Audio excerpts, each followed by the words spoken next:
Hello, I'm Alice Erickson. I live in Southeast Michigan, Zone 6. I like to share my gourmet recipes, organic gardening methods, and preserving techniques with my viewers who love to cook and garden so they can make the most out of their harvest. In today's episode, I will be going over how to prep your beds for winter.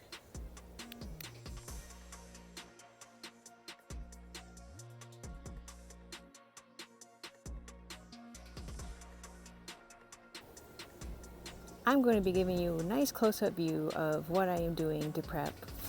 Doing the last little harvest, I got some parsley here that I can utilize, and somehow I still have tomatoes. The equipment I'm using is by Fiskars. I have the shears that are made out of titanium, and then my scissors here that are perfect for the little stuff that I need to cut down. And of course, gloves. Got to protect the nails. So what I'm going to be doing is taking the tomato plant and cutting it down right to the ground. I want to leave the roots, so therefore my microorganisms and the natural stuff in there that breaks down everything for the plant nutrient can eat. So I will remove the cages, I will cut them down. This guy right here is fantastic. I've had it for a few years and it's never let me down, so that's why I totally recommend it. Gonna put on my gloves here so therefore my nails aren't destroyed. Well, hello, gorgeous. Right there is a bee. This is why you leave your flowers as long as you can, because they are trying to feed right before the winter. Get everything they can. They truly are enjoying those marigolds. So I go through and, like I said before, I cut right down. Gorgeous. I love bees. Right down to the ground. So I'm not going to take out the marigolds, obviously, because I want them here for the bees.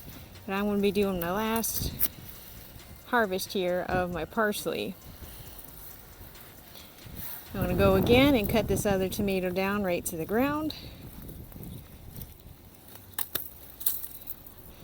I will take off the little green tomatoes and probably make a verde sauce with them.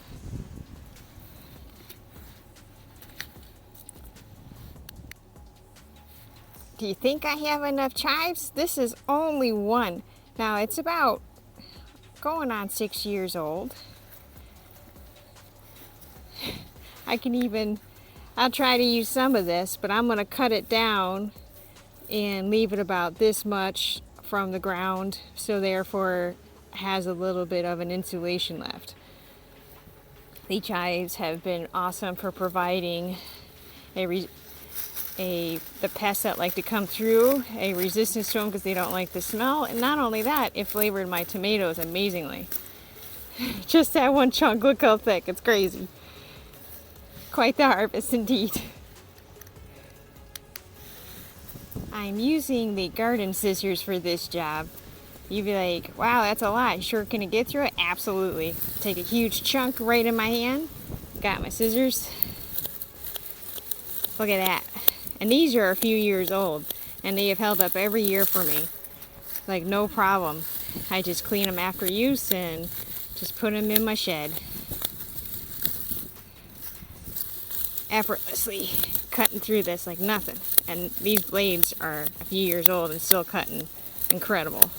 That's why I recommend this highly for your own garden.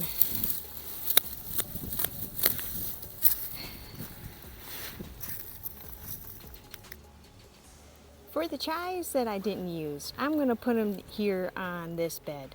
So I got to clear out the weeds that are here, and I will lay the chives that I just cut that I'm not using, so that way the nutrients goes into the soil and it'll feed the microorganisms over the winter. Pull out the weeds.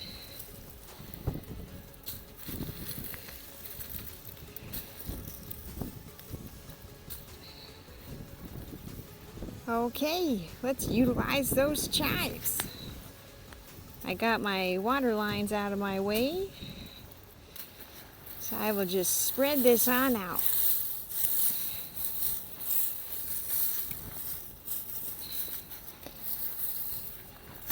utilizing natural nutrients when I had to cut it down anyway. So it's quite a benefit. Always want to build your soil structure because natural nutrient is better than the force-fed, like with the conventional liquids or powders. I'm going to use the leaves that are here and mix in right with the chives. My water lines will help hold it down, so this is just helping the structure of my soil. If you enjoyed today's video, click that like button so therefore the algorithm will work in your favor. And by subscribing to the channel, you will be notified of new content. In the drop box below for the YouTube description, I have put all products that I have used.